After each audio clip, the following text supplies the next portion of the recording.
आप देख रहे हैं एएनआई। मेरा नाम नमन यादव है। 27 जुलाई 2024 को दिल्ली के ओल्ड राजेंद्र नगर के एक कोचिंग सेंटर के बेसमेंट में पानी भर जाता है। 3 बच्चे वहाँ पे मर जाते हैं।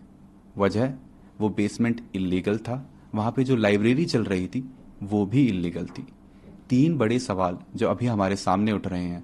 पहला, who should be blamed for this? इन तीनों बच्चों के मृत्यु का जिम्मेदार कौन है? दूसरा, क्या कोचिंग सेंटर्स, क्या कोचिंग इंस्टीट्यूट्स सेफ्टी नॉर्म्स को ताक पे रख के से सारे काम कर रहे हैं? तीसरा, क्या कोचिंग सेंटर्स सिर्फ और सिर्फ पैसा कमाना चाहते हैं? क्या यही मकसद रह गया उन लोगों का? इन सारे मुद्दों के बारे में बात करने के लिए हमारे साथ हैं Vikas Devi Kirti ji. Thank you sir, thank you आने के शुक्रिया। लिए एएनआई में। शुक्रिया नमन। सर, पहला सवाल यही, ऐसा क्यों लग रहा है कि सबने आपको निशाना सा बना लिया है? और एक सवाल और पूछना है इसी के साथ। 3 दिन हो गए हैं सर, हजारों बच्चे हैं, प्रोटेस्ट कर रहे हैं, धरना दे रहे हैं, जस्टिस की मांग कर रहे हैं, लाठियां खा रहे हैं, डंडे खा रहे हैं, पूछ रहे हैं कि विकास जी चुप क्यों थे? तो दो सवाल हैं, एक तो कि मैं चुप क्यों था और दूसरा कि पहले सवाल आपने क्या पूछा? कि ऐसा लग रहा है कि सबने आपके ऊपर हाँ, सबने निशाना साध दिया मुझ है। पर क्यों निशाना साध हाँ, लिया है। एकदम अर्जुन की आंख की तरह उन्होंने, मछली की आंख की तरह आप पे निशाना साध दिया। मुझ पर निशाना इसलिए साधा है कि ऐसे मामले में कोई एक बलि का बकरा सबको चाहिए होता है, उससे चीजें थोड़ी आसान हो जाती हैं। प्रशासन के लिए आसान हो जाता है कि हम बच गए, एक का नाम लगा दो। समाज को भी एक सीधी सीधी बात समझ में आती है कि अच्छा अच्छा एक आदमी मिल गया, यही जिम्मेदार था, तो वो तसल्ली मिल जाती है कि चलो हमें दोषी मिल गया। और जो कॉम्पिटिटर्स हैं उनको ये लगता है कि अच्छा मौका है, इसी में स्कोर सेटल कर लिया जाए, हिसाब बराबर कर लिया जाए। जो बच्चे हैं, बच्चे जिस इमोशनल टर्बुलेंस से गुजर रहे हैं, उनकी नाराजगी की वजह यह है कि मैं उनके साथ क्यों नहीं खड़ा हूं। तो बच्चों की नाराजगी जायज है, लेकिन जो सीलिंग का एक्शन है, मेरे ख्याल से 50 से ऊपर इंस्टीट्यूट्स पे हुआ, उसमें एक नाम हमारा भी है। पर शायद उनको मुझसे ज्यादा उम्मीद थी, इसलिए उनको खराब लगा, हर्ट हुए। तो नाराजगी पूरी मुझ पे फूटी है और मैं इस बात से बहुत संतुष्ट हूं, अच्छा महसूस कर रहा हूं कि सारा रोष मुझ पर है। कम से कम मैं इस बात को लेकर निश्चिंत हूं कि वो मानते हैं कि मुझे उनके साथ और सही पक्ष में खड़ा होना चाहिए था। तो इसके लिए मैं कृतज्ञ हूं कि उन्होंने इतना गुस्सा मुझ पर किया। मीडिया ने गुस्सा क्यों किया? क्योंकि चैनल्स को व्यूज चाहिए, और जिसके नाम पे व्यूज मिलते हैं, अभी तुक्के से पिछले कुछ समय से मुझे व्यूज मिल रहे हैं, तो मेरा नाम लिख के गाली देने में व्यूज ज्यादा मिलते हैं, इसलिए मेरा नाम सबसे ऊपर रहता है। तो सबकी अपनी अपनी वजह है। जैसे आज़ादी की लड़ाई में वजहें सबकी अपनी अपनी थी, उन सबका नाम था आज़ादी, अंग्रेजों से मुक्ति। तो इस मामले में भी वजहें सबकी अपनी अपनी हैं, लेकिन सबके पास एक सुविधाजनक नाम है कि उसको गाली दो, कुछ कुछ वर्चुअल मॉब लिंचिंग जैसा करो, और सुख भी मिलता है। जब हम किसी को गाली देते हैं तो सुख तो मिलता ही है। तो सब इसलिए पीछे पड़े हैं, सबकी अपनी अपनी वजह हैं, लेकिन ठीक है, जब यूट्यूब ने, सोशल मीडिया ने मुझे प्रसिद्धि दी पिछले 3-4 साल में, मुफ्त में इतनी सारी प्रसिद्धि मिली, तो क्या होता है कि जब कुछ मिलता है तो हमें लगता है कि हम डिजर्व करते थे, और जब कुछ विपरीत होता है तो हमें लगता है कि मेरे साथ ही क्यों हो रहा है। तो जिस तर्क से लोगों ने इतना स्नेह दिया, उसी तर्क से लोगों ने इतनी नाराजगी मुझ पर उड़ेली। लोग एकदम ठीक हैं, गुस्सा एकदम जायज है, पर मेरी अपनी वजह है कि मैं इतना लेट क्यों हुआ। दूसरा सवाल आपका ये है कि मैंने इतने समय तक कोई प्रतिक्रिया क्यों नहीं दी। इसकी दो वजह हैं। एक तो मेरा स्वभाव, क्योंकि मैं भावनात्मक मामलों में बहुत मुखर और एक्सप्रेसिव नहीं हूं। 3 बच्चों की डेथ हुई, दर्दनाक मृत्यु हुई, उस दिन से मेरे घर में हम लोग, आपको बड़ा आश्चर्य होगा, जो पिछले 2 दिन में हो रहा है उससे मुझे परेशानी लगभग नहीं के बराबर है। सारे चैनल्स मेरे पीछे पड़े हैं, इससे मुझे परेशानी नहीं के बराबर है। मेरे परिवार में लोग अचंभित भी रहते हैं कि मैं इतना सामान्य कैसे रह लेता हूं। मुझे ज्यादा चिंता दूसरी बात की है कि 3 दिन से हम घर में जब बात करते हैं या सोने जाता हूं, नींद के नजदीक पहुंचता हूं, तो बार बार एक इमेज बनती है कि जब पानी भरा होगा तो उन बच्चों पर क्या गुजरी होगी। क्योंकि 1-2 बार ऐसा हुआ कि नदी में तैरते हुए पानी नाक में भर गया, 1-2 सेकंड्स के लिए डूबते डूबते मरे, मतलब बचे। कितना पेनफुल होता है वो 2-3-5 सेकंड, जो हम तो खैर 2-3-5 सेकंड में फ्री हो गए, निकल गए उससे। पर उन बच्चों ने तो कम से कम 1, 1.5, 2 मिनट, मुझे नहीं पता कितना समय इस चीज का होता है, लेकिन लगभग इतना होता ही होगा, झेला ही होगा। उम्मीदों की जब आखिरी कड़ी टूटी होगी, जब टेबल पे चढ़े होंगे बचने के लिए और पानी इतना सारा आ गया होगा। मेरी इस पूरे प्रकरण में मूल चिंता उस अनुभव को महसूस करने की है, और वो दुख है। तो ऐसे दुख में उनके पेरेंट्स को मैं जानता नहीं हूं, मैं उनसे कैसे अपनी बात कहूं, कैसे उनसे मिलूं। दूसरा, जो विद्यार्थी इस समय आंदोलन में है, उनकी सारी बातें जायज हैं, लेकिन वो जिस उम्र में है, जिस गुस्से में है, थोड़ा सा ये भय भी होता है कि अगर हम जाके बात भी करें तो उस समय वो पूरी बात सुनेंगे या नहीं सुनेंगे। अच्छी बात है कि आज ऐसे 3-4 बच्चों से मेरा मिलना हुआ है। मैं भी एक मीटिंग से आ रहा हूँ, एलजी साहब ने बुलाई थी मीटिंग, उसमें कुछ बच्चे भी आए हुए थे और कई इंस्टीट्यूट्स के ऑनर्स भी थे, दिल्ली सरकार के आला अधिकारी भी थे, डीडीए से, एमसीडी से, फायर डिपार्टमेंट से, चीफ सेक्रेटरी दिल्ली सरकार के वो भी थे। तो वहाँ थोड़े से बच्चों से मेरी, मतलब 1-to-1 नहीं, लेकिन हाँ मीटिंग के दौरान बातें हुई।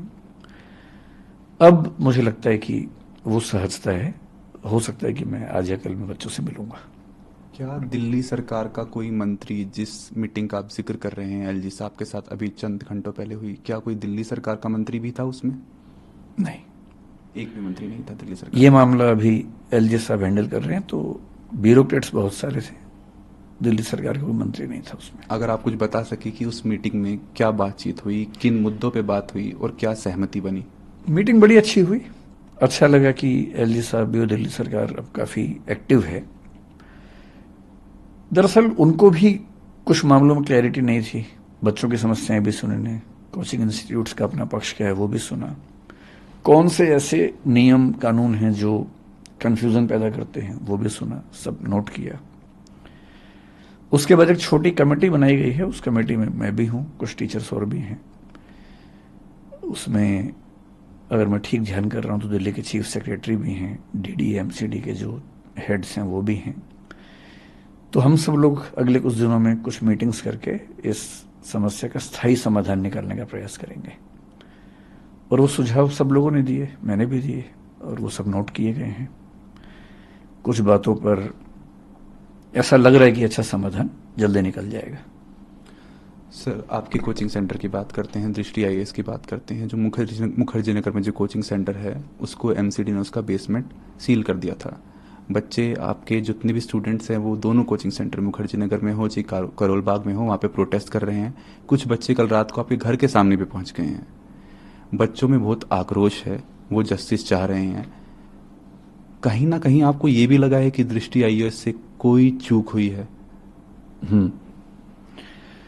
मतलब ये कह सकते हैं आराम से कि चूक हुई है, और लेकिन वो चूक ऐसी नहीं थी कि नीयत हमारी खराब रही हो, लेकिन हाँ चूक हुई है नियमों के स्तर पर। इंटरेस्टिंग बात या विचित्र बात यह है कि अगर आप मुझसे पूछें कि दिल्ली में कितने कोचिंग इंस्टीट्यूट्स हैं, मेरा ख्याल है कि उनकी संख्या कम से कम 1000 तो होगी ही, शायद ज्यादा होगा, 2000 भी हो सकते हैं, ज्यादा भी हो सकते हैं। जो नॉर्म है फायर एनओसी की, एजुकेशन बिल्डिंग की, अगर आप मुझसे पूछें कि दिल्ली में कितनी बिल्डिंग्स के पास हैं, मेरा अनुमान है कि 2000 में से शायद एक के पास भी नहीं है। एक के पास भी नहीं? जी, ध्यान रखिए मैं जो कह रहा हूं, fire NOC for educational building. Fire NOC कई तरह के होते हैं, अलग अलग कैटेगरीज में होते हैं, अलग अलग चीजों के लिए बने होते हैं। ऐसा नहीं है कि कोशिश हमने या बाकी इंस्टीट्यूट ने नहीं की, पर क्या होता है कि जब कोई हादसा होता है उसके बाद मोटी मोटी चीजें सतह पे आती हैं कि फायर एनओसी नहीं था, या ये नहीं था, या वो नहीं था, और जनता का आक्रोश फट पड़ता है। उसके पीछे की वजहें क्या हैं, परिस्थितियां क्या हैं, वो सोचने के लिए, समझने के लिए धैर्य चाहिए, समय चाहिए। तो मैं असल में 3 दिन से ये भी चाह रहा था कि पहले सारी स्थितियां सामने आ जाएं, क्योंकि 1-1.5 दिन तक तो ये स्पष्ट नहीं हो रहा था कि कितने बच्चे थे, क्या स्थिति है। धीरे धीरे चीज़ें स्पष्ट हुई, तो फिर आज ये मीटिंग हुई, तो मेरा ख्याल है कि अब हम उन सब बातों पर ज़्यादा स्पष्ट रूप से बात कर सकते हैं। जहाँ तक बात है हमारी बेसमेंट की, हमारी बेसमेंट मुखर्जी नगर में थी। करोल बाग में हमारे पास 4-5 बिल्डिंग्स हैं, उनमें से एक बिल्डिंग की बेसमेंट सील हुई है। बेसमेंट जो करोल बाग में थी वो अप्रूव्ड बेसमेंट है, अप्रूव्ड कमर्शियल बेसमेंट है, जिसमें एनओसी पे लिखा हुआ है कि उसमें ऑफिस चलाया जा सकता है। उसमें ऑफिस ही चल रहा था, पर अभी एमसीडी पर जो दबाव था, उन्होंने इनडिस्क्रिमिनेट तरीके से सबको सील किया है, हमें भी सील किया है। नेहरू विहार में जो बेसमेंट थी, जिसको लेके काफी ज्यादा शोर हुआ, दरअसल क्या होता है कि जैसी बेसमेंट की बात आई तो सबके मन में बेसमेंट की एक इमेज बन गई है, एक छवि बन गई है। छवि ऐसी है कि एक छोटी सी बेसमेंट है, उसमें कुछ बच्चे बैठे हुए हैं, एक ही दरवाजा है, अगर वो बंद हो जाएगा तो क्या होगा, अगर वो बंद हो जाएगा तो क्या होगा। एकदम जायज बात है। जो नेहरू विहार की बेसमेंट थी वो किसी घर की बेसमेंट नहीं थी, वो एक कमर्शियल मॉल है, उसकी बेसमेंट है। बहुत बड़े आकार की बेसमेंट है। उसमें 1 नहीं, 2 नहीं, 7 एग्जिट हैं। 7 एग्जिट आपस में कनेक्टेड हैं। उसमें क्लासरूम्स थे। हर एक क्लासरूम के अंदर मैप लगे हुए हैं कि किसी भी इमरजेंसी में आप कहां कहां से बाहर निकल सकते हैं। हमारे स्टाफ के जितने मेंबर्स हैं उन सब की ट्रेनिंग वहां पर लगातार होती है। फायर डिपार्टमेंट की मॉक ड्रिल्स वहां पर लगातार स्टाफ के साथ होती हैं। मैं अपने होशो हवास में ये बात कह रहा हूं कि हमें 3 दिन पहले जो इंसिडेंट हुआ, उसके पहले ये एहसास था कि वो बेसमेंट शायद दिल्ली के सबसे सेफ इंफ्रास्ट्रक्चर्स में से एक है।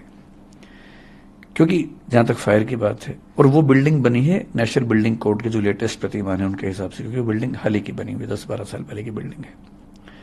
जब वो बिल्डिंग बनी, क्योंकि हम उसके मालिक नहीं हैं, हम उसके टेनेंट हैं।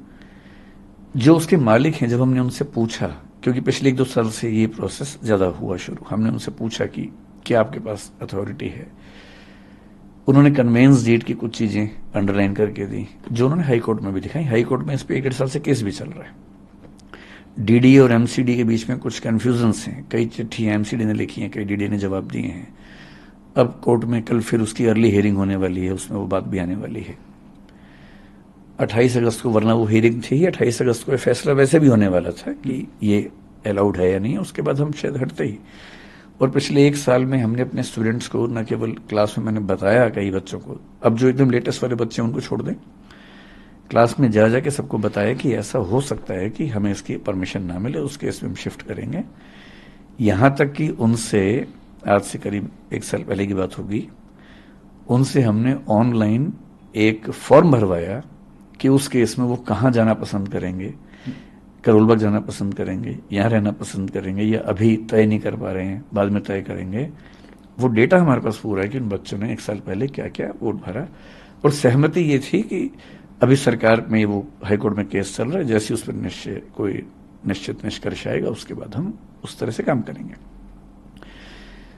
हमें ऐसा लगता था कि जो चिंता ज्यादा फायर की है, और ऐसा पिछले साल हुआ भी था। दिल्ली में एक घटना हुई थी, कुछ साल पहले सूरत में हुई थी, अभी गुजरात में 1-2 घटनाएं और घटी हैं कि गेमिंग जोन में अचानक आग लगी। दिल्ली में जिस तरह की गर्मी इस साल थी, उस समय हम भगवान से प्रार्थना करते थे कि किसी इंस्टीट्यूट में कोई हादसा ना हो जाए, क्योंकि इतनी गर्मी थी, रात दिन एसी चल रहे थे, उतना लोड उठाना बड़ा मुश्किल होता है। मुखर्जी नगर की बात नहीं है, पूरी दिल्ली में जहां जहां कोचिंग इंस्टीट्यूट्स हैं, आप कहीं जाके सर्वे करके देखिए, अधिकांश इंस्टीट्यूट्स में केवल एक एंट्री एक एग्जिट है, एक ही रास्ता है। सबसे बड़ी चिंता, उसी रास्ते पर मीटर लगे हुए बिजली के। जो पिछले साल दिल्ली की एक संस्था में आग लगी, जिसमें कुछ बच्चों को 3rd फ्लोर से जंप लगाना पड़ा, चोटें लगी, लेकिन गनीमत है कि कोई कैजुअलिटी नहीं हुई। क्या हुआ था उसमें? एक ही रास्ता है, उसमें मीटर है, उसमें आग लग गई, धुआं ऊपर गया। और शुरू में बच्चे ऊपर छत पे नहीं जा पा रहे थे, बाद में खैर दरवाजा खुला, वो चले गए वहां पर, लेकिन तब तक कुछ बच्चे जंप लगा चुके थे। चाहे सूरत हो चाहे कुछ भी हो, मूल खतरा आग से होता है। और दिल्ली में जब गर्मी पड़ती है और जब जब सर्दियां पड़ेंगी, सर्दी में फिर हीटर चलेंगे बहुत ज्यादा, गर्मी में विशेष रूप से 1 महीना इतनी दिक्कत रहती है। और इस साल हमने पहली बार ऐसा किया सॉरी, मेरा गला थोड़ा खराब है। इस साल हमने पहली बार ऐसा किया कि गर्मियों में बच्चों को ये कह के लगभग 15 दिन या 1 महीने की छुट्टियां दी, ऑनलाइन क्लास करवाई कि गर्मी ज्यादा है, कहीं इस समय ऐसा ना हो कि एसी चलने से कोई आग लग जाए, हादसा हो जाए। ये पहली बार हुआ। और 3-4 इंस्टीट्यूट जो मेरे परिचय में थे उस समय, मैंने उनसे भी निवेदन किया था कि गर्मियां ज्यादा हैं और कहीं कोई दिक्कत ना हो तो आप भी हो सके तो छुट्टियां करें या ऑनलाइन क्लास करें कुछ दिनों के लिए। हमारे जहन में ये बात कभी आई नहीं थी कि पानी भर सकता है। आज से 3 साल पहले केवल एक घटना हुई जब दिल्ली में यमुना का पानी बहुत बढ़ा। इस मॉल के पास में एक नाला है, करीब 50 एरियल डिस्टेंस 50 मीटर के आसपास से 30 मीटर के आसपास होगा वहां से, उसमें पानी का लेवल भरने लगा। जैसे उसमें पानी का लेवल भरने लगा, हमने अपने इंस्टीट्यूट में 7 दिन की छुट्टी कर दी कि जब तक ये नीचे नहीं जाएगा हम क्लास नहीं लेंगे। 7 दिन छुट्टी हुई, ऑनलाइन क्लास चली, बच्चे वहां चले गए। 3 दिन पहले जो घटना घटी उसके बाद पहली बार हमें ये रियलाइजेशन हुआ कि कहीं ऐसा भी तो हो सकता है। ये हमारे जहन में कभी नहीं आया था। और मैं एमसीडी का तहे दिल से शुक्रिया करता हूं कि उन्होंने सीलिंग कर दी है। और मैं चाहूंगा कि पूरी दिल्ली में जहां भी कोई ऐसी बिल्डिंग हो जहां अनसेफ तरीके से क्लासेस चलती हों, हमारी हो किसी की भी हो, स्ट्रिक्ट एक्शन हो, लेकिन एक पॉलिसी सरकार की तरफ से बन जाए जो पॉलिसी मतलब क्लियर कट हो, ट्रांसपेरेंट हो। जैसे भी फायर सर्टिफिकेट को लेकर बड़ी दिक्कत है। आप फायर डिपार्टमेंट से सर्टिफिकेट जब मांगते हैं, पहली बात तो सीधे इश्यू नहीं करते, वो कहते हैं कि आप एमसीडी के थ्रू आओ, डीडीए के थ्रू आओ। आज की मीटिंग में ये प्रस्ताव भी रखा गया और आज फायर डिपार्टमेंट ने कहा कि हम एक ऐसी व्यवस्था बनाएंगे कि सीधे हमसे आप सर्टिफिकेट ले सकते हैं। फायर डिपार्टमेंट से सर्टिफिकेट मिलता भी है तो उस पर क्लियर क्या लिखा होता है, क्योंकि वो बिल्डिंग कमर्शियल है तो कमर्शियल सर्टिफिकेट है। एमसीडी कहती है कि एजुकेशनल सर्टिफिकेट चाहिए। एजुकेशनल बिल्डिंग का certificate to the best of my knowledge Delhi में एक भी प्राइवेट संस्था के पास नहीं है, केवल कॉलेज, यूनिवर्सिटी, स्कूल को मिलता है। और यह भी क्यों हुआ? क्योंकि 2020 से पहले डीडीए की भाषा में हम एजुकेशनल बिल्डिंग वाली एक्टिविटी में नहीं थे, हम कमर्शियल एक्टिविटी में थे।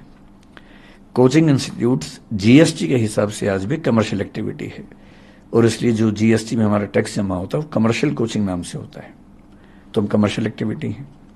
कमर्शियल एक्टिविटी का मतलब है कमर्शियल बिल्डिंग में हम काम कर सकते हैं। हम वहां काम करते थे। जिस मॉल की बात आप कर रहे हैं उस मॉल के मालिक ने मुझे कई बार यह विश्वास दिलाया है कि कमर्शियल मॉल के तौर पर इसके पास एनओसी है। कैसे है? कन्वेंस डीड में लिखा हुआ है, DDA is giving the conveyance deed on the basis of the fire clearance received from the fire department. लेकिन बेसमेंट के पास पूरी क्लैरिटी ऐसी नहीं थी।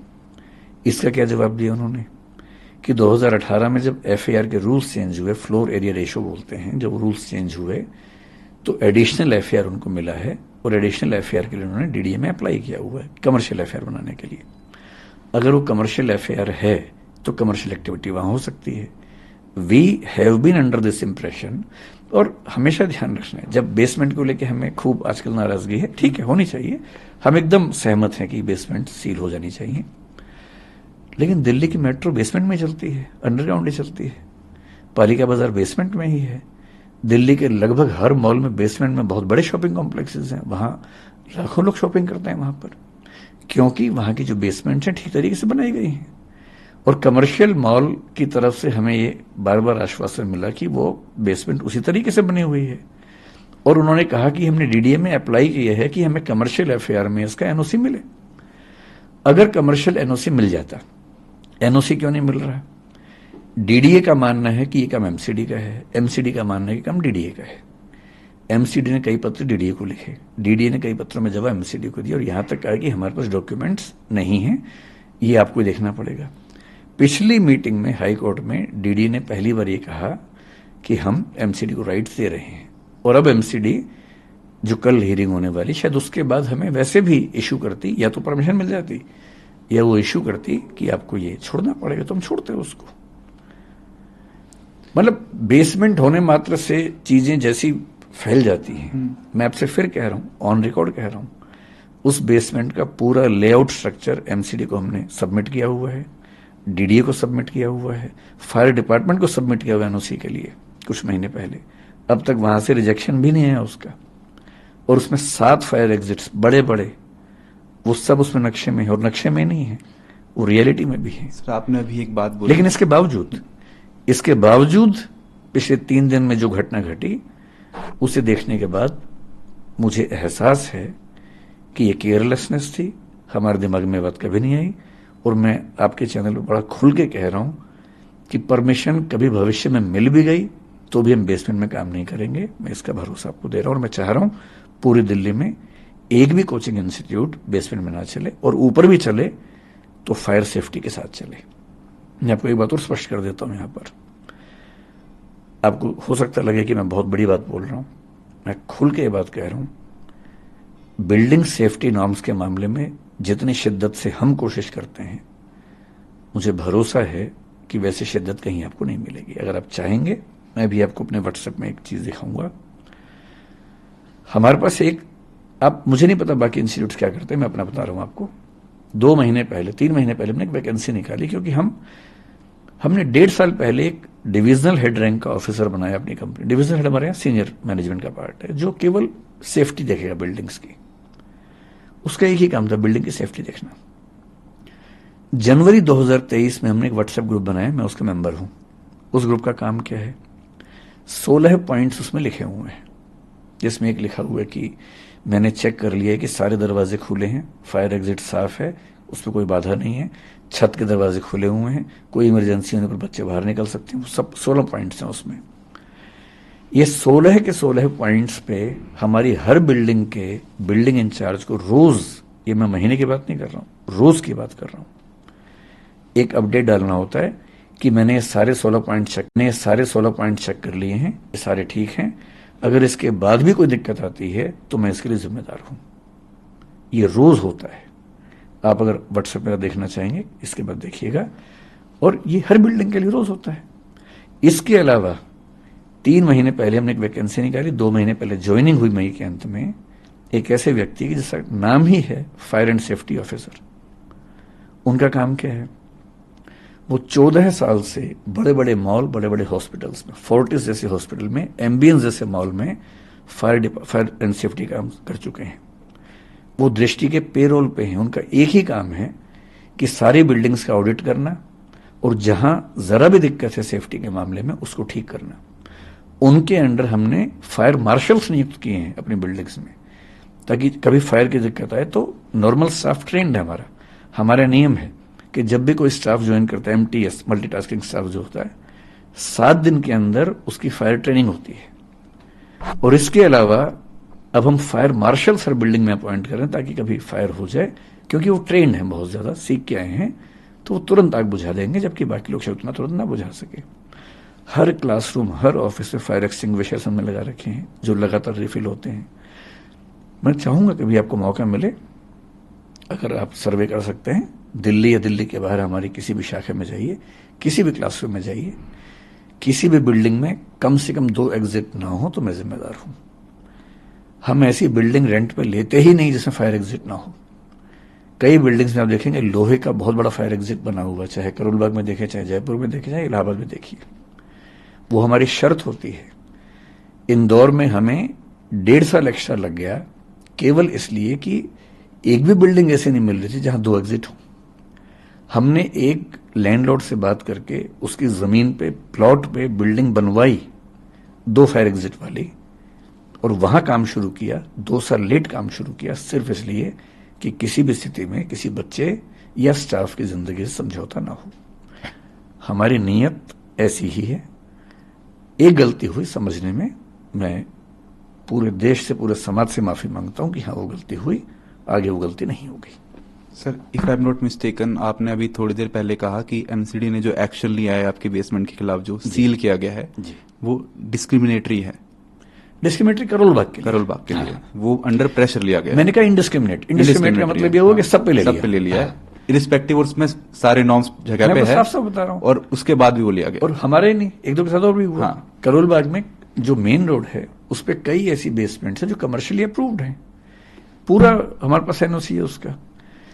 भाई एमसीडी ने उसको अप्रूव किया, कमर्शियल बेसमेंट के नाम से अप्रूव किया। कमर्शियल बेसमेंट में लिखा है कि क्या क्या एक्टिविटीज कर सकते हैं, ऑफिस चला सकते हैं या गोदाम बना सकते हैं, या एक दो चीजें और लिखी हैं। ऑफिस ही चल रहा है, 2 एग्जिट हैं, छोटे छोटे एग्जिट हैं 2, सारे फायर प्रोविजंस हैं, पर सील किया। वहां पे कोई क्लासेस नहीं चल रही थी, कोई क्लास नहीं, एक भी नहीं। बेसमेंट में कोई करोल बाग एक भी नहीं, एक भी क्लास नहीं चल रही थी। ऑफिस क्लास हमारी बेसमेंट में सिर्फ मुखर्जी नगर नेहरू विहार में चल रही थी। उसकी वजह ये है, और बाकी एक दो सेंटर्स में बहुत छोटी 1-2 क्लासेस, क्योंकि वहां पर ऐसी शायद मेरे ख्याल से मनाही नहीं है, बहुत छोटे 10, 20, 50 बच्चों वाले जो क्लासेस होते हैं, वो भी मैंने कल मना करवा दिया कि वहां नहीं चलाएंगे हम। मुखर्जी नगर में दिक्कत क्या है कि बहुत छोटा इलाका है, छोटे छोटे घर हैं वहां पर, उन सब घरों में एक एंट्री एग्जिट है। अगर आप वहां क्लास चलाएं, 200 बच्चे हैं, 100 बच्चे हैं, और आग लग जाए तो बहुत रिस्की हो जाता है, जो एक इंसिडेंट दिखा भी हमने। मेरी समझ में उस इलाके में सबसे ज्यादा सुरक्षित बिल्डिंग वही कमर्शियल मॉल की है जो हमने ली। हमने 2012-13 में वहां काम करना शुरू किया, केवल ऊपर, बेसमेंट का हमें आइडिया भी नहीं था। वहां बेसमेंट में 3 इंस्टीट्यूट क्लासेस चलाते थे, बाद में एक और बढ़ा, 4 हो गए, हम नहीं थे। 2017-18 के आसपास शायद पहली बार हमें जब जरूरत पड़ी तो पता लगा कि एक क्लासरूम नीचे उपलब्ध है। वहां 3-4 इंस्टीट्यूट चल रहे थे पहले से, तो हमने ये एज्यूम किया कि इसके हमारे परमिशन होंगी, तो हमने लिया। धीरे धीरे कंपटीशन ऐसा हुआ कि वो इंस्टीट्यूट वहां से चले गए, क्योंकि उतना नहीं मैनेज कर पाए। जब वो चले गए तो मॉल के मालिक ने हमसे कहा कि अगर आप चाहें तो आप इसको ले लीजिए। हमने लिया। आखिरी एक और इंस्टीट्यूट था, उसने भी कुछ दिन पहले तक रखा हुआ था, बाद में फिर वो मॉल की तरफ से हमें मिला। वहां हम आईएएस के जो मेंस वाले बच्चे हैं, मेंटरशिप लाइब्रेरी चलाते थे, अब वो बंद हो गई, उनका 1.5 महीने बाद मेंस है, तो हम अभी उनके लिए भी रास्ता निकाल रहे हैं कि उनको कहाँ बिठाएं, उनकी भी दुविधा है। सर अभी एक ये प्रेस रिलीज आई है 2:41 पे, इसके 2-3 पॉइंट्स पे मैं आपसे बात करना चाहूंगा। जो हमारी प्रेस रिलीज है, दृष्टि आईएएस ने जो आपकी तरफ, हाँ आपकी तरफ से है, जो सोशल मीडिया हैंडल पे अपलोड किया गया। 2-3 पॉइंट है, मुझे उस पर बात करना है, लेकिन एक चीज मुझे उससे आपसे पहले पूछनी है। जब मैं ट्विटर पे कमेंट सेक्शन में जा रहा था इसमें, तब बहुत सारे स्टूडेंट्स का ये आक्रोश था कि विकास जी हमारे साथ एक बार ग्राउंड पे आए तो सही, एक बार हमारी बात तो सुने, एक बार हमारे बीच में बैठे तो सही। वो आए ही नहीं अभी तक, 3 दिन हो गए हैं। कुछ बाकी टीचर्स भी आए हैं, मिनिस्टर्स भी गए हैं, लेकिन जो टीचर जिसे हम इतना प्रेम करते थे, जिसे इतना सुनते थे, जिसे इतना फॉलो करते थे, वो 3 दिन बाद स्टेटमेंट रिलीज कर रहा है और हमारे बीच नहीं आया। नहीं, देरी के लिए तो हमने खेद जताया है, क्योंकि मैं आप स्टूडेंट से मिलने जाएंगे? एकदम जाऊंगा। मैं दरअसल कोशिश करता हूँ, मेरी हमेशा से आदत रही कि चीजें पूरी स्पष्ट होने के बाद प्रतिक्रिया दूं, हड़बड़ी में ना दूं। तो मैं थोड़ा वेट कर रहा था, मेरा ख्याल है कि थोड़ा पहले कर देना चाहिए था। दूसरा, स्टूडेंट से अब तक नहीं मिलने की वजह वही थी कि आक्रोश जब बहुत ज्यादा होता तो आप अपनी बात ठीक से रख भी नहीं सकते हैं। मेरा ख्याल है कि आज या कल में मैं उन बच्चों से मिलूंगा, और मुझे उम्मीद है, और बच्चे दिल के बड़े कोमल होते हैं, जितना जल्दी नाराज होते हैं उतना जल्दी वो ठीक हो जाते हैं।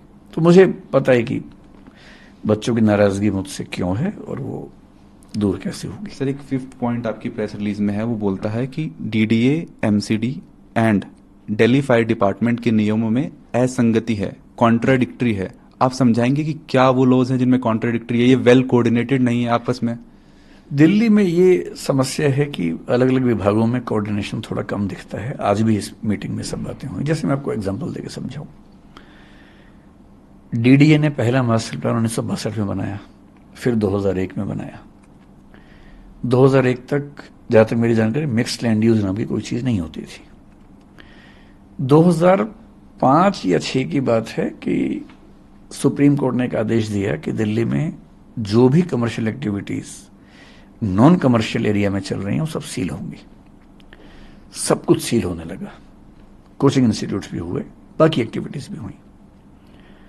इतना विरोध हुआ कि उसमें फिर दिल्ली की सरकार को प्रस्ताव रखना पड़ा, संसद को एक्टिव होना पड़ा, और तब उस समय 2008 में पहले संसद ने थोड़ा सा रिलीफ दिया, और उसके बाद 2008 में या 9 में master plan of Delhi, MPD 2021 लेके आए, जो पारित हुआ।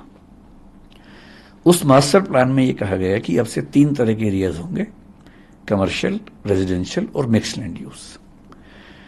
मिक्स्ड लैंड यूज का मतलब ये है कि जो रेजिडेंशियल हैं पर उनमें कमर्शियल एक्टिविटीज भी चल सकती हैं, एक निश्चित परसेंटेज तक चल सकती हैं। अगर आप एमपीडी पढ़ेंगे, मास्टर प्लान ऑफ दिल्ली 2021 का पढ़ेंगे, चैप्टर 15 उसका इन एक्टिविटीज के बारे में है।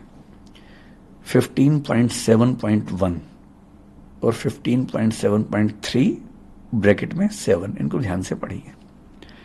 15.7.1 साफ साफ कहता है कि coaching institutes mixed land area में अलाउड हैं, प्रोवाइडेड कि सड़क इतनी चौड़ी होनी चाहिए। इतना ही नहीं, वो ये भी कहता है कि अगर सड़क इतनी चौड़ी है, मेरे ख्याल से 60 फीट के आसपास की बात है, तो मिक्स्ड लैंड यूज नहीं है तो भी अलाउड है। ये वो कहता है up to 2/3 FAR of the building. जैसे बिल्डिंग में अगर FAR मान लीजिए 303 है, मान लीजिए FAR 3 फ्लोर पे, इससे मतलब 3 होता है, तो 2 फ्लोर पे कोचिंग चल सकती है, साफ साफ लिखा हुआ है। उसमें केवल एक सवाल है कि बेसमेंट में चल सकता है या नहीं। 15.7.3.7 कहता है कि बेसमेंट में कोचिंग इंस्टीट्यूट चल सकता है प्रोवाइडेड कि उनके पास रिक्वायर्ड NOC हो। ठीक, ये लिखा हुआ है। NOC एजुकेशनल बिल्डिंग का एमपीडी में जिक्र नहीं है उस चीज का। ये बात मैं 2008 की कर रहा हूं। 2008 के बाद क्या हुआ, अब उसके तहत मिक्स्ड लैंड यूज में बहुत सारे इंस्टीट्यूट चलने लगे। फायर NOC की जरूरत है या नहीं, इसके लिए हम क्या पढ़ेंगे, हम दिल्ली फायर डिपार्टमेंट के जो रूल्स हैं, फायर एक्ट है 2007 का, फायर रूल्स हैं 2010 के, आप खुद रेफर कीजिए, मैं सारे आपको तथ्य बता रहा हूं। फायर रूल्स में रूल नंबर 27 पढ़ लीजिए, साफ साफ क्या कहता है। रूल नंबर 27 साफ साफ कहता है कि अगर कोई बिल्डिंग रेजिडेंशियल है और 15 मीटर तक की है तो उसको NOC नहीं चाहिए। अगर कोई बिल्डिंग कमर्शियल है और 15 मीटर तक की है तो उसको NOC नहीं चाहिए। अच्छा, आपके पास वही डॉक्यूमेंट है क्या? मुझे याद है पूरा, मैं आपको ऐसे सुनाया था। पर वो एक बात कहता है कि अगर कोई बिल्डिंग एजुकेशनल है तो उसको 9 मीटर तक NOC नहीं चाहिए, 9 मीटर के ऊपर NOC चाहिए। ये रूल नंबर 27 में लिखा हुआ है। अब क्या स्थिति है, जो कोचिंग इंस्टीट्यूट्स हैं, हम मान के चल रहे हैं कि रेजिडेंशियल एरिया में या कमर्शियल एरिया में चल रहा है। भारत सरकार GST में कमर्शियल कोचिंग उनको बोलती है, तो हम कमर्शियल एक्टिविटी माने जाते हैं। अगर हम मॉल की बात करें तो 15 मीटर से ऊंचा नहीं है वो। रेजिडेंसीज की बात करें 15 मीटर से ऊंचे नहीं है। पिछले 10 साल में जिसने फायर डिपार्टमेंट से NOC मांगा, एक ही जवाब आया कि आपको जरूरत नहीं है। ठीक, उन्हें नहीं मिला, किसी को नहीं मिला क्योंकि जरूरत नहीं है। As per rule 27 they are not suppose to give the NOC। उनकी भी गलती नहीं है, वो तो रूल्स के हिसाब से काम कर रहे थे। अब दिक्कत यह है कि उन्हीं बिल्डिंग्स में बच्चे पढ़ रहे हैं।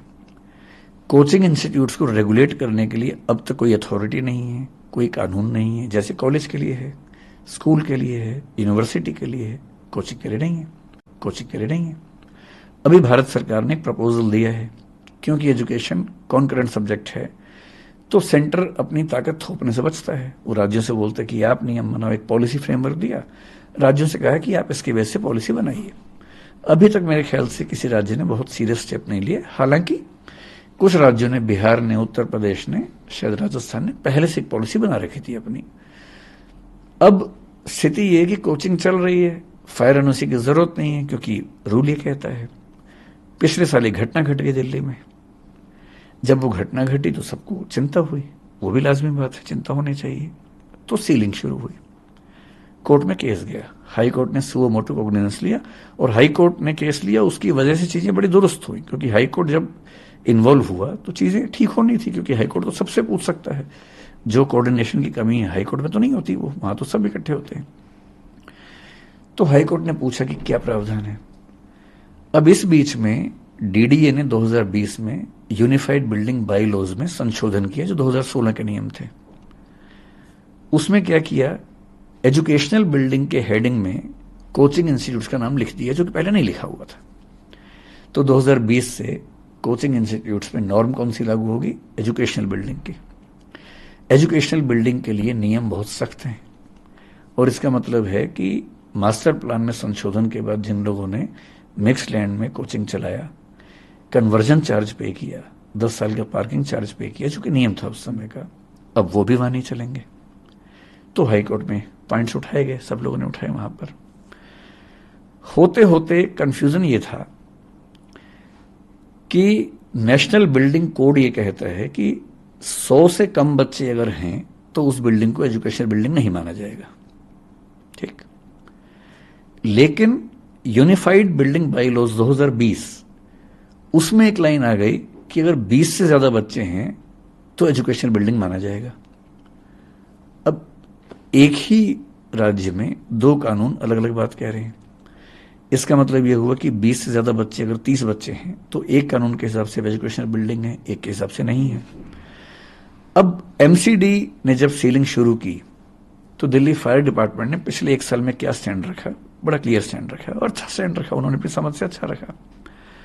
उन्होंने कहा कि एजुकेशनल बिल्डिंग के लिए जो फायर नॉर्म्स है रूल 27 में, वो ये हैं कि अगर 9 मीटर तक की बिल्डिंग है तो वहां तक हमें एनओसी नहीं चाहिए।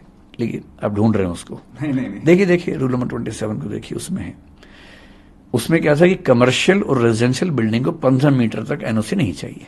15 मीटर तक। लेकिन एजुकेशनल बिल्डिंग को 9 मीटर के ऊपर चाहिए। अब अगर हम एजुकेशनल बिल्डिंग मान लें इनको, तो 9 मीटर तक क्या होता है, ग्राउंड और फर्स्ट फ्लोर कवर हो जाता है। तो दिल्ली फायर डिपार्टमेंट ने पिछले 1 साल में जो स्टैंड रखा वो ये रखा कि ग्राउंड और फर्स्ट फ्लोर पे अगर कोचिंग चल रही है तो एनओसी नहीं चाहिए, उसके ऊपर है तो चाहिए। तो मुखर्जी नगर में, दिल्ली के बाकी क्षेत्रों में कोचिंग इंस्टीट्यूट ने जनरली क्या किया, 2nd 3rd फ्लोर को बंद करना शुरू कर दिया, ग्राउंड फर्स्ट पे एक्टिविटीज करनी शुरू की। हालांकि मेरा अपना मानना है कि फर्स्ट फ्लोर पे भी रिस्क उतना ही हो सकता है, अगर सीढ़ी एक ही है तो खतरा उतना ही है, मेरा अपना ऐसा मानना है। ग्राउंड पे आमतौर पे 2 रास्ते होते हैं तो इतनी दिक्कत नहीं है, अगर सरकार मानना चाहे तो इस बात को कंसिडर करना चाहिए। अब इसलिए सीलिंग नहीं हुई क्योंकि ग्राउंड फर्स्ट पे चल रहा था। हाई कोर्ट ने पिछली हियरिंग में, जो कि अभी मेरे ख्याल से 12 जून की बात है, 12 जून नहीं सॉरी, उससे पिछली हियरिंग शायद 10 मई को हुई थी वो हियरिंग मेरे ख्याल से, उसमें एक नया स्टैंड लिया और उसने कहा कि अगर एजुकेशनल बिल्डिंग है, पहली बात तो एजुकेशनल बिल्डिंग है या नहीं, हम केवल एक बात से तय करेंगे कि यूज क्या हो रहा है। अगर यूज हो रहा है एजुकेशन का तो एजुकेशनल बिल्डिंग होगी, और एजुकेशनल बिल्डिंग हो तो फ्लोर चाहे कोई भी हो, फायर एनओसी होना चाहिए। और फायर एनओसी कौन सा होना चाहिए, एजुकेशनल बिल्डिंग वाला होना चाहिए। और एजुकेशनल बिल्डिंग वाला फायर एनओसी मेरी जानकारी में दिल्ली में एक भी प्राइवेट इंस्टीट्यूट के पास नहीं है। 2000 में से 2000 में से, मतलब मेरे अनजाने में 2-4 के पास किसी तरह से हो तो हो, मेरी जानकारी में एक के पास भी नहीं है। विकास जी, सारी बातें एक तरफ, लेकिन हकीकत तो ये है कि 3 बच्चे मर गए एकदम। वो 3 बच्चे नहीं है, 3 फैमिलीज हैं जी। उनसे बहुत सारे लोग जुड़े हुए हैं, काफी सपने थे, यूपीएससी में जाएंगे, सिविल सर्वेंट बनेंगे।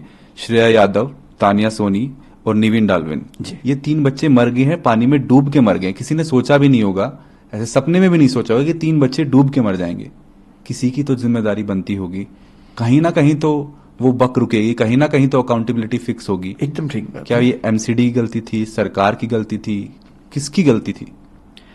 मतलब मैं इस चीज से बचता हूं कि हम सारी गलती किसी एक पर ही थोप दें, जैसे सोशल मीडिया मुझ पर थोप रहा है। आप भी किसी एक पर थोपना चाहें तो थोप लें, पर मैं नहीं थोपूंगा। गलती किसकी है? मेरे ख्याल से एक कमी यह है कि अलग अलग कानून, अलग अलग एजेंसीज में कोऑर्डिनेशन की कमी है। नीयत सबकी ठीक है, अगर थोड़ा कोऑर्डिनेशन होता, जैसे आज की जो मीटिंग थी उससे बड़ा अच्छा प्रस्ताव एक व्यक्ति ने दिया जिसको एलजी साहब ने तुरंत एक्सेप्ट किया। हम सबने कहा कि सर आप एक ऐसी कमेटी बना दीजिए जहां हम बैठ के सारी बातें समझा दें, सारा पक्ष रख दें, फिर जो आप आदेश देंगे, जो नियम बनाएंगे, आप केवल 10-15 दिन का समय दे दीजिए, जो उस नियम को ना माने उसको बंद कर दीजिए। हम सबसे पहले तैयार हैं उस चीज के लिए। हमें भी तो क्लैरिटी चाहिए कि क्या क्या नियम है। इस घटना की जिम्मेदारी अगर तय करनी हो तो मेरे ख्याल से पहली समस्या ये वाली है। भ्रष्टाचार तो निश्चित रूप से है ही, कहने की बात ही नहीं है।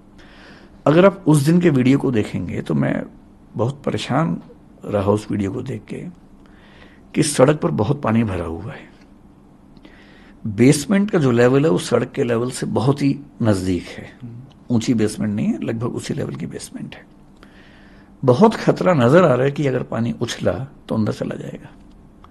इतने में एक जीप वहां से गुजरी, और मुझे आज पता लगा कि वहां एक बड़ा सा पैनल रख के रोका हुआ था पानी को अंदर जाने से, और अंदर बच्चे लाइब्रेरी में बैठे हुए थे। जैसी वो जीप तेजी से गुजरी, पानी जोर से उछला और उस पानी से वो टूट गया जो टेम्परेरी रास्ता बना हुआ था, तो पानी अंदर जाने लगा।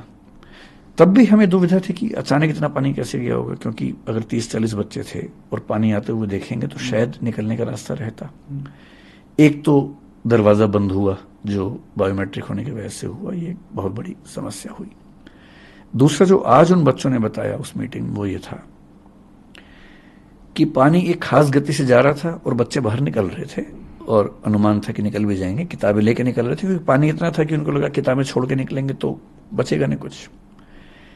इतनी देर में पानी के बहाव से जो एग्जॉस्ट फैन था, वो जो एरिया था, वो भी टूट गया, और जैसे ही वो टूटा पानी का पूरा बांध एक साथ अंदर गया।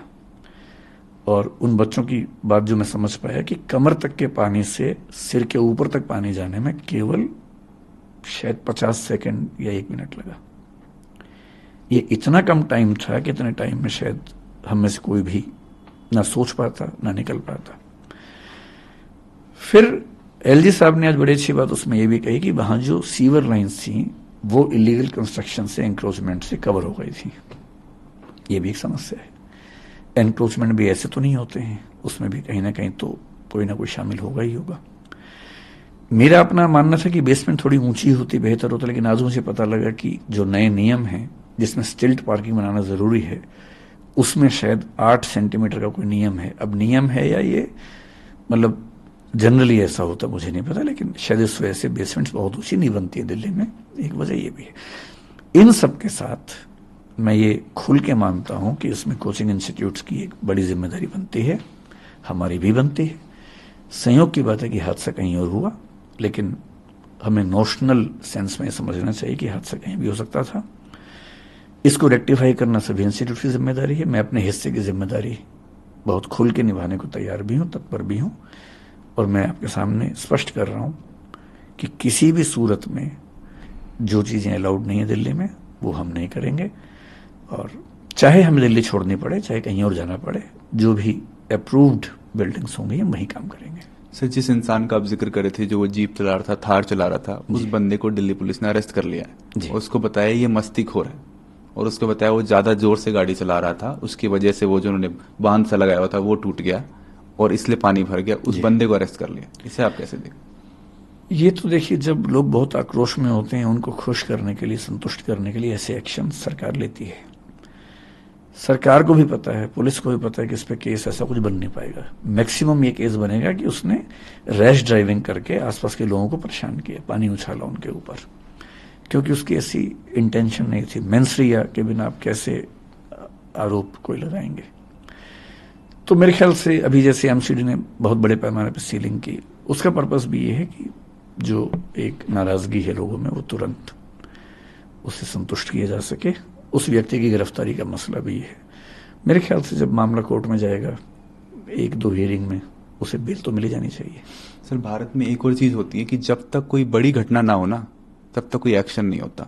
ये कोचिंग इंस्टीट्यूट चल रहे थे, कोचिंग सेंटर चल रहे थे। आप मुखर्जी नगर और ओल्ड राजेंद्र नगर में आप घुसेंगे, आपको दिखते ही पता चल जाता है कि इनमें से किसी के पास एनओसी का एक ही एग्जिट है, वो भी इतना एग्जिट है कि आदमी हाथ भी नहीं कर सकता, इतना वो एक बंदा जा सकता है। आपको देखते ही पता चलता है कि कहां रोका जाए, मतलब कहां किस नॉर्म को सेट किया जाए कि ये बंद हो। आंखों से देख के ही पता चल रहा है कि ये सब इलीगल है, ये सब भ्रष्टाचार चल रहा है, किसी के बीच में कोई किसी को पैसे दे रहा है, बहुत सारे नॉर्म्स हैं वो फ्लाउट हो रहे हैं, बहुत सारे नॉर्म्स हैं वो वायलेट हो रहे हैं।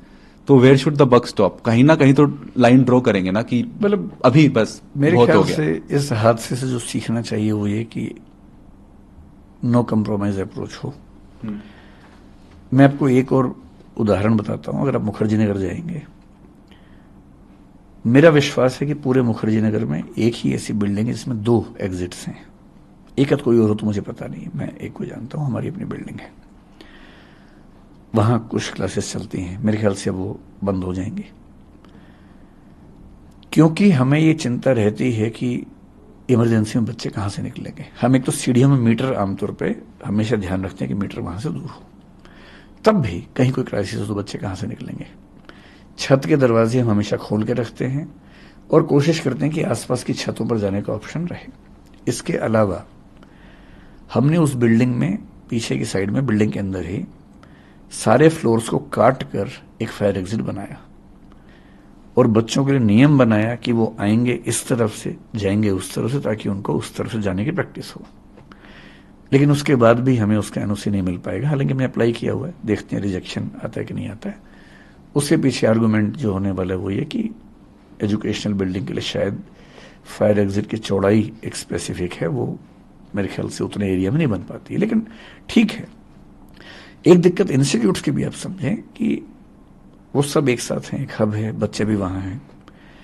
अगर आप किसी एक को बाहर निकाल देंगे तो खत्म हो जाएगा। होना ये चाहिए कि सबको एक साथ आप रीएलोकेट कर दें, रीलोकेट कर दें। और जो डीडीए के वाइस चेयरमैन हैं, जो शुभाशीष पंडा जी हैं, कुछ दिन पहले मेरी उनसे बात भी हुई थी। उन्होंने खुद एक प्रस्ताव मुझे दिया था कि अगर आप उचित समझें कि सारे इंस्टीट्यूट्स मिलकर काम करना चाहें तो क्या नरेला में हम एक बड़ा हब बना सकते हैं कोचिंग का। मैंने कहा प्रस्ताव अच्छा है, लेकिन सबके मन में दुविधा ये होगी कि अगर वो चला गया और बाकी नहीं गए तो क्या होगा। तो बेहतर है कि आप एक मीटिंग बुला के सबसे बात कीजिए, और यदि ऐसा कुछ होगा तो मैं आगे बढ़ चढ़ के उसमें हिस्सा भी लूंगा, और यदि सहमति बनती है तो आगे बढ़ना चाहूंगा। आज की मीटिंग में भी उन्होंने ये प्रस्ताव रखा फिर से, और लगभग ये सहमति बनी कि डीडीए नरेला क्षेत्र में, क्योंकि वहां हजारों फ्लैट्स हैं जो बच्चों के हॉस्टल्स बन सकते हैं, और हॉस्टल्स की जो दिक्कत बच्चों को आती है कि बहुत छोटे कमरे हैं, वो भी वहां सॉल्व होती है। तो हो सकता है कि निकट भविष्य में आप देखें कि दिल्ली विकास प्राधिकरण डीडीए नरेला में, या रोहिणी की बात भी उन्होंने की, और ये भी कहा कि कुछ और एरियाज में भी वो कोशिश करेंगे देखने की कहां ऐसी व्यवस्था बन सकती है। तो हो सकता है कि दिल्ली सरकार इस पर कोई बड़ा स्टेप ले, और अगर ऐसा होगा तो मेरे ख्याल से इंस्टीट्यूट्स को आगे बढ़कर साथ देना चाहिए सरकार का। सर, जिस लाइब्रेरी में पानी घुसा और 3 लोगों की मृत्यु हुई, 3 यूपीएससी एस्पिरेंट्स की जान गई, उस स्पेसिफिक लाइब्रेरी का नाम मेंशन करके, उसका जिक्र करके दिल्ली के अफसरों को बताया गया है कि यहाँ पे हादसा हो सकता है 1 महीना पहले। अच्छा, बताया गया, लिखा गया और रिमाइंड भी करवाया गया। ये किसने, मुझे इसकी ये जानकारी एक नहीं है। ये ग्रीवेंसेस किसने ऑफिसर कहा? को लिखा है, एक बच्ची ने लिखा है। तब तो ये हाँ, मतलब लिखा sheer negligence का मामला है। बताया गया और उस रिमाइंड भी करवाया गया। नहीं, अगर ऐसा है तो उसके मैं बाद ये हुआ है। मैं बिल्कुल भी ये नहीं आप इसको कहूंगा कि सिस्टमैटिक कुछ नहीं देखते। ये निश्चित तौर पे फेलियर है। अगर ऐसा है कि पहले आइडिया था, मुझे भी कल किसने बताया कि शायद पहले, आज उन बच्चों ने बताया कि पहले भी पानी भरा था। मतलब मेरा अपना मानना है कि अगर ऐसा है तो फिर इस पे बहुत बहुत कठोर कार्रवाई होनी चाहिए। सर, एक दूसरा पहलू भी आया। अब जब ये हादसा हुआ तो उसके बाद रिपोर्टर्स गए हैं वहाँ पे, काफ़ी एंकर्स गए हैं, वो सुविधाओं को देख रहे हैं, वो फैसिलिटीज़ को देख रहे हैं। तो एक बच्चा जब मुखर्जी नगर में और राजेंद्र नगर में घुसता है, और राजेंद्र नगर में घुसता है, तो उससे पैसे कैसा निकाला जाए ये स्टार्ट हो जाता है। वो सबसे पहले जाएगा कोचिंग इंस्टीट्यूट में, कोचिंग सेंटर में एडमिशन लेगा, 2 से 2.5 लाख रुपए वहां लगेगा। उसके बाद 50-60 हजार रुपए अगर क्रैश कोर्स और करना है तो वहां लगेगा। उसके बाद उसे घर नहीं मिलेगा। जब तक ब्रोकर को वो पैसे नहीं देगा 1 महीने का सिक्योरिटी डिपॉजिट, तब तक उसको पैसे नहीं मिलेंगे और घर नहीं मिलेगा। उसके बाद मकान मालिक नखरे करता है, वो उसको घर नहीं देता। इतने छोटे छोटे घर होते हैं सर। कहीं तो रुकेगा। मतलब कितना इन स्ट्रगल्स को ग्लोरीफाई किया जाएगा। नहीं, ग्लोरीफाई करने का मसला बिल्कुल भी नहीं है। असल में क्या है कि अगर इसके पीछे बहुत स्पष्ट बात करें तो वो ये है कि दिल्ली के इलाके सैचुरेट हो चुके हैं। जितना वहां का इंफ्रास्ट्रक्चर है और जो बच्चे आ रहे हैं, एक तो जो बच्चे आ रहे हैं उतने बच्चे वापस नहीं जाते हैं, हर साल नए बच्चे आते हैं। इंफ्रास्ट्रक्चर लिमिटेड है और वो सैचुरेशन के लेवल पर है। तो मतलब मेरा अपना मानना है कि अगर दिल्ली की सरकार ऐसा कोई बड़ा एरिया, जैसे आज बात चल रही थी कि शायद 400-500 एकड़ की जमीन वहां पर है जो मिल सकती है, तो मेरे ख्याल से यह समस्या स्थायी रूप से समाप्त होगी। 50 दिन बचे हैं मेंस के एग्जाम के लिए। जी, आपका मैसेज क्या होगा जो बच्चों को, जो प्रोटेस्ट कर रहे हैं, जो धरना पे बैठे हैं, जो जस्टिस मांग रहे हैं? क्या अगर मतलब जो ANI के बच्चे थ्रू क्या जो मैसेज? बच्चे मेंस दे रहे हैं इस बार, उनको तो मेरा निवेदन ये है कि वो पहले रुककर मेंस की तैयारी करें।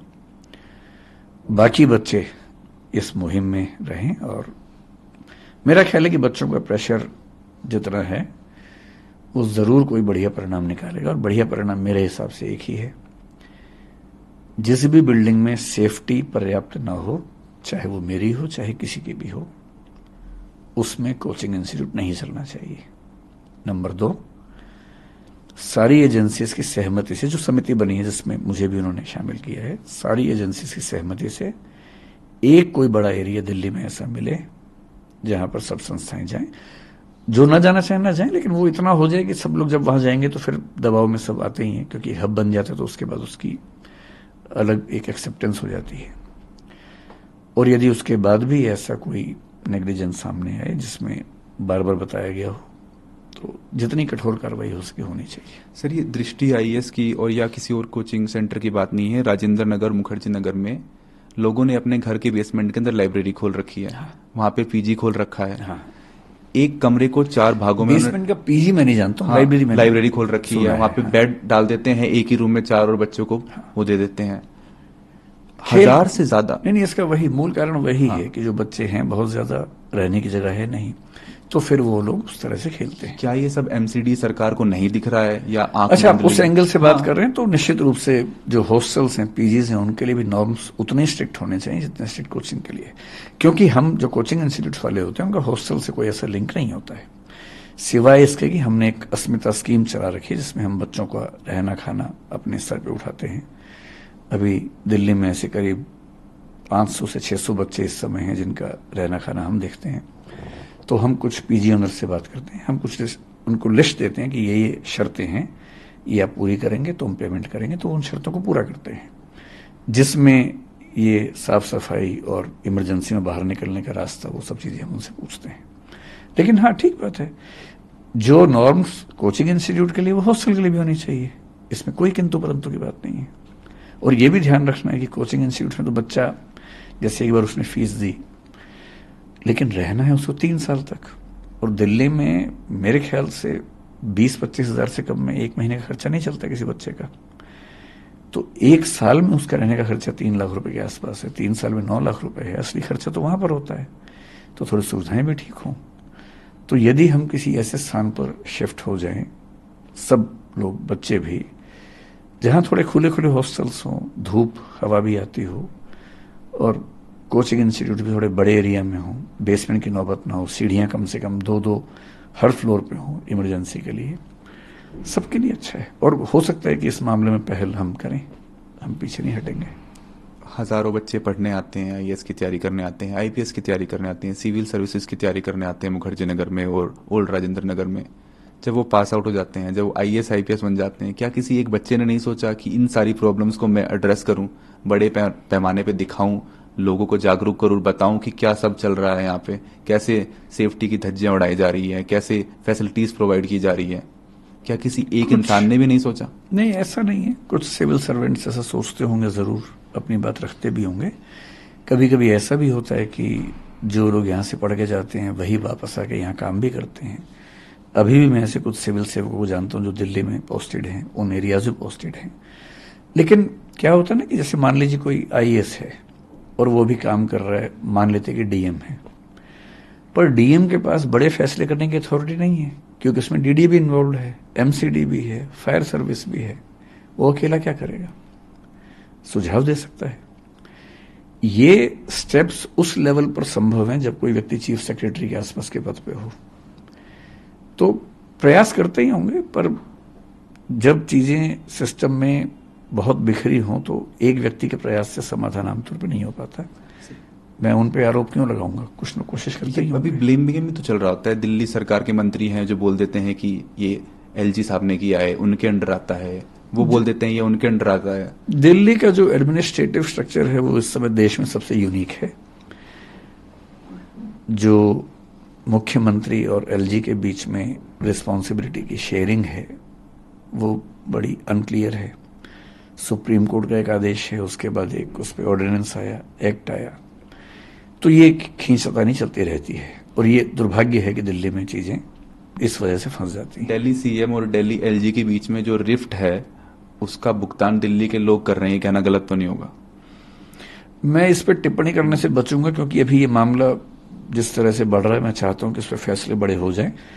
इन झगड़ों में उलझने से हो सकता है कि वो चीज थोड़ी सी हल्की पड़ जाए। ठीक है। फिलहाल मेरी रुचि इसमें कम है कि पावर सीएम के पास ज्यादा है कि एलजी के पास ज्यादा है। मेरी रुचि इसमें है कि अभी जो माहौल है, इस माहौल में समाधान निकल जाए और चीजें ठीक हो जाए। सो जब से ये घटना हुई है, 3 बच्चों की मृत्यु हुई है, तब से लोगों ने मूवीज पे भी बोलना स्टार्ट कर दिया। ये एस्पिरेंट्स बना, कोटा फैक्ट्री ठीक बना। बात है। उन्होंने बोला कि आप ग्लोरीफाई कर रहे हो स्ट्रगल को, एक टाइप का रोमांटिसाइजेशन हो रहा है। आप बच्चों को बता रहे हो कि आप कैसे भी हालात में पढ़ोगे, पहले साल नहीं तो दूसरे साल नहीं तो तीसरे साल आपका यूपीएससी क्लियर हो ही जाएगा। क्यों ना ऐसी कहानियां बताई जाए जिसमें क्लियर होता ही नहीं है, and how do they end up in their lifes. ठीक बात है। मैं आपको केवल अपनी जानकारी के लिए बता रहा हूं। मैं जब भी बच्चों की क्लास लेता हूं, आमतौर पे पहले 1 महीने में एक आध क्लास के लिए जाता हूं, ओरिएंटेशन क्लास के लिए। जनरली मैं बच्चों को हर बार ये स्पष्ट करता हूं कि 12 लाख लोग फॉर्म भरेंगे, 5 लाख प्रीलिम्स देंगे, 1 लाख सीरियस होंगे, उनमें से 1,000 का होगा। गारंटी बिल्कुल नहीं है। और यदि कोई इंस्टीट्यूट ये कहता है कि वो करवा ही देगा, तो सवाल है कि उसका खुद का क्यों नहीं हुआ। मतलब मेरा ही प्रॉपर आईएएस तो नहीं हुआ, एलआईडी हुआ। तो ये तो झूठ बात। दूसरी बात रही फिल्म की। अगर आपका इशारा उस फिल्म की तरफ है जिसके साथ मैं जुड़ा हुआ था, वो फिल्म मेरे दिमाग का हिस्सा नहीं थी। 2 व्यक्तियों के जीवन पर उनके एक मित्र ने उपन्यास लिखा, जो कि मेरे स्टूडेंट थे। एक बड़े प्रोड्यूसर डायरेक्टर ने उस पर फिल्म बनानी चाहिए। स्क्रिप्ट पे 2 साल काम करने के बाद मुझे कंसल्ट किया गया और मैंने मैत्री भाव से कंसल्टेशन उसमें दी। इतना ही मामला है। मतलब मेरा मानना है कि दोनों तरह की कहानियां जरूरी हैं। कुछ लोगों ने स्ट्रगल करके अचीवमेंट हासिल की, इसकी भी, और कुछ लोग स्ट्रगल करके नहीं अचीव कर पाए तो उन्होंने जिंदगी कैसे गुजारी, इसकी भी कहानियां आनी चाहिए। दोनों कहानियां जरूरी हैं। सर, हम फायर एनओसी की बात कर रहे थे, हम बात कर रहे थे कि फ्लडिंग भी हो सकती है, फायर एनओसी भी लेने चाहिए, लेकिन अर्थक्वेक का क्या? एकदम आ सकता है। और अर्थक्वेक आया तो 2 3 4 नहीं, 400 500 जाने जा सकते आज हैं। ही एलजी की मीटिंग के बाद एक वरिष्ठ सिविल सेवक, वहीं उनसे मेरी बात चल रही थी, दिल्ली में ही काम करते हैं, बहुत सीनियर सिविल सर्वेंट हैं। उन्होंने मुझसे अनौपचारिक बातचीत चल रही थी मैत्री वाले भाव से। उन्होंने मुझसे जो बात कही, जो बात हम समझते हुए, उन्होंने कहा कि ये वाटर वाली बात, फायर वाली बात पे हमारा फोकस है, क्योंकि ये दिक्कतें दिख रही हैं, दूर होनी चाहिए। लेकिन जिस दिन दिल्ली में बड़ा भूकंप आ गया, उन्होंने कहा कि पूरी दुनिया में ऐसी त्रासदी नहीं हुई होगी जितनी यहां होने वाली है। और मैं फिर आपसे एक बात कह रहा हूं, अभी कोचिंग इंस्टीट्यूट्स घेरे में हैं, तो बात चल रही है। मैं आपको कुछ और बातें बताता हूं, उन पर भी फोकस कर लीजिए थोड़ा सा। दिल्ली में ऐसे हजारों रेस्टोरेंट्स होंगे जिनमें जाने का एक रास्ता है, जहां खूब खाना पीना भी है, ड्रिंक्स भी हैं। अल्कोहल तो बहुत जल्दी आग पकड़ता है। एक रास्ता है। शाम के समय जो कम उम्र के बच्चे हैं, 80 100 150 बच्चे वहां पर होते भी हैं, डांस भी कर रहे होते हैं, कभी कभी स्मोक भी कर रहे होते हैं। एक चिंगारी कभी लग गई तो क्या होगा, आपको अंदाजा है इस चीज का? इसके अलावा दिल्ली में पिछले 3 या 4 बड़े फायर इंसिडेंट्स को ध्यान से याद कीजिए। कोचिंग इंस्टीट्यूट में एक हुआ जिसमें किसी की मृत्यु नहीं हुई थी पिछले साल। उसके पहले नरेला में एक इंसिडेंट हुआ। नरेला में हुआ, या मतलब उपहार सिनेमा भी हुआ। उपहार तो बहुत पहले की बात हो गई। उसके बाद पिछले 4 साल में, 5 साल में 2 इंसिडेंट्स हुए, जिनमें करीब 30 40 से ज्यादा व्यक्तियों की जान गई। पर क्योंकि वो मजदूर थे, इसलिए उनकी बात बहुत ज्यादा उठी नहीं, किसी ने की नहीं उनकी बात, क्योंकि वो एक ऐसी बिल्डिंग में सो रहे थे, एक ही रास्ता था और नीचे से आग लग गई। जो अभी हाल ही में भारत के बाहर भी एक घटना घटी, बहुत से भारतीयों की जान गई जिसमें।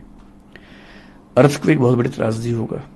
फायर, फ्लड से ज्यादा फायर की चिंता हमें आमतौर पर लगती है, क्योंकि फायर दिल्ली में होने का खतरा ज्यादा होता है। और पुराने जो बाजार हैं, चांदनी चौक हो, कोई बाजार हो, छोटी छोटी गलियों में जब आप ऊपर चढ़ते हैं एक दुकान में, जहां 1 लाख साड़ियां टंगी हुई हैं, जहां 50 सैकड़ों महिलाएं साड़ी खरीद रही हैं, भगवान ना करे कभी कुछ हुआ तो क्या होगा? बहुत सारे प्रश्न हैं। दिल्ली का विकास बहुत सिस्टमैटिक सिटी के रूप में नहीं हुआ, चंडीगढ़ की तरह से नहीं हुआ है। 1962 के मास्टर प्लान में उन पुराने इलाकों को एग्जम्पशंस दी गई हैं ताकि वहां बिजनेस हार्म ना हो। एग्जम्पशन तो ठीक है, बिजनेस इंटरेस्ट में है, लेकिन जब आग लगती है तो वो एग्जम्पशन नहीं देती है। तो मैं जो विनम्र निवेदन करना चाह रहा हूं कि ऐसा नहीं है कि बारूद के ढेर पर सिर्फ कोचिंग इंस्टीट्यूट्स बैठे हैं, पूरी दिल्ली बैठी है। बहुत कम ऐसे संस्थान हैं, स्कूल है, कॉलेज है, यूनिवर्सिटी है, अस्पताल है, उनको जमीन मिलती है। मीडिया हाउसेस को जमीन मिल जाती है, बाकी लोगों को जमीन नहीं मिलती है। कोचिंग इंस्टीट्यूट को सरकार जमीन नहीं देती है, उनको खुद खरीदनी होती है, खुद रेंट पे लेना होता है, महंगे रेंट पे लेना होता है। फिर हर डिपार्टमेंट के साथ कम से कम ये ध्यान रखना होता है कि छोटी सी बात पे कोई हमला ना हो जाए। तो पक्ष सबका है, उनका भी है, और अच्छी बात है कि अगर हम एक स्थायी समाधान की ओर बढ़े, मुझे उम्मीद है कि इस बार कुछ ना कुछ स्थायी होगा। सर, फैमिलीज भी ये न्यूज़ देख रही हैं, सोशल मीडिया पे हैं, वो भी देख रही हैं कि कैसे घटना सब कुछ हुआ, 3 बच्चों की जान गई। पेरेंट्स को आप क्या मैसेज देना चाहेंगे जो अपने बच्चों को भेजते हैं दिल्ली पढ़ने के लिए, बंगाल से, यूपी से, हरियाणा से, कि जाओ पढ़ो? जैसे ये जो बच्चे थे, निविन केरल से था, ये जो तान्या बच्ची है वो तेलंगाना से, उसके पेरेंट्स भी थे, शायद एक यूपी से बच्ची है। मैं पेरेंट्स से ये कहना चाहूंगा कि जब वो आए दिल्ली में, चाहे हमारे पास आए चाहे कहीं भी जाए, केवल ये ना देखें कि इंस्टीट्यूट कितना अच्छा है, टीचर्स कितने अच्छे हैं, साथ में थोड़ा सा ये भी देखें कि सेफ्टी के प्रोविजंस कितने वहां पर हैं। खुद जाके देखें, क्लासरूम के अंदर जाके देखें। एक सिंपल सी कसौटी मैं आपको दे रहा हूं। सबसे पहले हर पेरेंट और हर बच्चा जब भी किसी क्लासरूम में जाए, ये ध्यान से चेक कर ले कि अगर कोई दिक्कत हुई तो निकलने की संभावना है या नहीं। मैं सामान्य भाषा में कहूं तो कम से कम 2 एग्जिट हैं या नहीं। बहुत बेसिक सा क्राइटेरिया है। मैं जानता हूं कि ये कहने के बाद बहुत सारे इंस्टीट्यूट मुझसे नाराज हो जाएंगे, वो मुझे शायद बिरादरी से बाहर कर देंगे, लेकिन मैं साफ कह रहा हूं, जिस क्लासरूम में, बिल्डिंग में निकलने के 2 रास्ते ना हो, 2 या 2 से ज्यादा, वहां आपको क्लास नहीं करनी चाहिए। अगर वो हमारा भी है तो हमारे पास भी नहीं करनी चाहिए। और अब से एक नई बात यह है कि बेसमेंट, तो हम अभी ये सुनिश्चित करेंगे कि, मतलब बाकी राज्यों में बेसमेंट को लेकर ऐसे कठोर नियम शायद नहीं है, लेकिन हम कोशिश करेंगे कि हर जगह इस नियम को लागू करें। सर, आपने जो प्रेस रिलीज थी वो जारी की, उसमें आपने एक सुझाव भी दिया कि सरकार दिल्ली में 3 से 4 क्षेत्रों को चुनकर उन्हें कोचिंग स्थानों के लिए नियत करे। इस पे भी बात हुई एलजी साहब के साथ आपकी। नरेला के लिए जो डीडीए के वाइस चेयरमैन हैं शुभाशीष पंडा जी, उन्होंने बात आज भी रखी, और वो कह रहे हैं कि वहां पर हजारों की संख्या में घर तैयार हैं। जो कोचिंग इंस्टीट्यूट बनाने की बात है, हम आपको लैंड भी दे सकते हैं, अगर आप कहेंगे तो हम ऐसे बिल्डर से बात करेंगे जो आपको बना के दे देंगे। तो वो, मतलब अब देखते हैं कि कितना व्यावहारिक सब लोग स्वीकार कर पाते हैं, लेकिन एक प्रस्ताव तो दिया। उन्होंने रोहिणी की बात भी की, पर यह कहा कि रोहिणी में हमारे पास बने बनाए फ्लैट्स नहीं है, तो हमें उसमें थोड़ा सा टाइम लगेगा, लेकिन 1 से 1.5 साल में उम्मीद है कि कहीं ना कहीं एक ऐसा हब बन जाएगा। एक डेथ्स को भी लेकर सर काफी सवाल उठ रहे हैं कि 3 स्टूडेंट्स नहीं थे, 3 से ज्यादा थे, और कहीं ना कहीं मौतों को छुपाया जा रहा है। फिर एक इसका काउंटर आर्ग्यूमेंट ये भी आता है कि भाई जो लोग मरे हैं, जो बच्चे मरे हैं, स्टूडेंट्स मरे हैं, उनके पेरेंट्स और फैमिली सामने नहीं आ रहे हैं। दरअसल जब मुखर्जी नगर में ऐसा हुआ पिछले साल आग जब लगी, तो उस दिन भी ऐसा हुआ, अफवाह फैल गई कि शायद 15, 20, 30 बच्चों की डेथ हुई है और सरकार छिपा रही है। सरकार का पक्ष था कि डेथ एक की भी नहीं हुई है। तो मैं, क्योंकि मतलब मेरे बहुत सारे स्टूडेंट्स प्रशासन में हैं, तो मैंने दिल्ली की पुलिस में काम करने वाले एक वरिष्ठ अधिकारी को, जो इस मामले को समझ भी रहे थे, उनसे बात की। उन्होंने एकदम साफ साफ कहा कि सर, कैजुअल्टी नहीं है, बहुत सारे बच्चों को, एम्बुलेंस इतनी सारी क्यों आई, ये सवाल था। बोले कि हमारी नॉर्म ये है कि किसी बच्चे को हल्की सी चोट भी हो तो हम उसको हॉस्पिटल लेके जाते हैं एम्बुलेंस में। और मैंने उनसे निवेदन किया, मैंने कहा आप एक काम करो, बच्चों को ऐसा लग रहा है कि उस बिल्डिंग के अंदर बहुत सारी लाशें हैं, आप हो सके तो एक बार बिल्डिंग के अंदर जाके उनको दिखा दो, 2, 4, 5 बच्चों को ले जाके। उसके बाद शायद उन्होंने ऐसा किया। एमपी साहब हमारे जो थे, मनोज तिवारी, उनको भी शायद दिखाया, कुछ बच्चों को शायद दिखाया गया। धीरे धीरे ये रूमर शांत हुआ। यहाँ की जो बात है, मेरा बच्चों से कहना यह कि अगर उनको निश्चित तौर पर ऐसी जानकारी है तो उन बच्चों का नाम बताएं जो मिसिंग हैं, जिनकी डेथ की बात है। जैसे मैंने आज ही कहीं पढ़ा कि एक बच्चे को मिसिंग बताया गया, वो बच्चा आज सामने आया कि मैं उस दिन वहां पर नहीं था, शायद नारायणा में कहीं रहता बच्चा। तो क्योंकि जब बच्चे निकले होंगे, कुछ बच्चे घायल होंगे, उनको लेके हॉस्पिटल गए होंगे, तो ये सीधी सी बात है। उस समय सबको ऐसा लगता है कि जितने लोग जा रहे हैं वो सब डेड बॉडीज हैं और बच्चों की चिंता लाजमी है। लेकिन अगर ऐसा एक भी नाम है जिसमें उनको डाउट है, वो नाम बताएं, उनके पेरेंट्स सामने हैं, और जैसे ही कोई बच्चा सामने, मतलब बच्चे का नाम सामने आएगा, पेरेंट्स सामने आएंगे, तो सरकार को जवाब देना पड़ेगा। प्रशासन को लेकर जो मेरी अपनी समझ है वो ये है कि दिल्ली जैसे शहर में पब्लिक आई के बीच में होते हुए इतना आसान नहीं है छिपाना, लेकिन अगर शक है बच्चों को तो नाम बताना चाहिए, इन्वेस्टिगेशन होनी चाहिए इसकी। सर, एक नीलेश नाम का यूपीएससी एस्पिरेंट और था, उसकी कुछ दिन पहले जान चली गई थी करंट लगने की वजह से। अभी 3 बच्चों की जान चली गई है। एक सवाल बार बार लोगों के मन में उठता है, दिल में उठता है, does human cost have no life in India? मतलब ये बात ईमानदारी से कहें तो जैसे जैसे हम विकसित देश बनते हैं वैसे वैसे ह्यूमन लाइफ की कीमत बढ़ती जाती है। विकासशील देशों में, गरीब देशों में ह्यूमन लाइफ की कीमत उतनी नहीं होती है। मसलन नियम उतने हैं नहीं, रिसोर्सेज उतने हैं नहीं, इंफ्रास्ट्रक्चर उतना है नहीं, चलता रहता है, सबको पता है, फिर एक हादसा होता है, नाराजगी होती है कुछ दिनों की, शांत हो जाता है। गुजरात में कुछ दिन पहले ऐसा हुआ कि एक नदी पे पुल टूटा, कितनी जानें चली गई, बहुत शोर मचा। गुजरात में ही हाल में गेमिंग जोन में आग लगी, कितने लोग मर गए। दिल्ली में पहले 2 फायर इंसिडेंट्स हुए थे, कितने लोगों की डेथ हो गई थी। ट्रेन एक्सीडेंट्स भी होते हैं। लेकिन क्योंकि इंफ्रास्ट्रक्चर को लेकर, संसाधनों को लेकर हम रातों रात विकसित देश नहीं बन सकते। विकसित देशों ने आज से 50 साल पहले ये सब झेला है। इन सब चीज़ों को झेल कर नई नीतियाँ बने, नियम बने, चीज़ें ठीक हुई। वहाँ आबादी का दबाव थोड़ा कम रहता है, जगह उनके पास ज़्यादा है, हमारे पास आबादी भी ज़्यादा है जगह की तुलना में। ईमानदारी की बात है कि भारत में और ऐसे देशों में, पाकिस्तान में, किसी और देश की बात करें, ह्यूमन बीइंग की ज़िंदगी पर खतरे ज़्यादा है, और दिल्ली तो बहुत ज़्यादा है।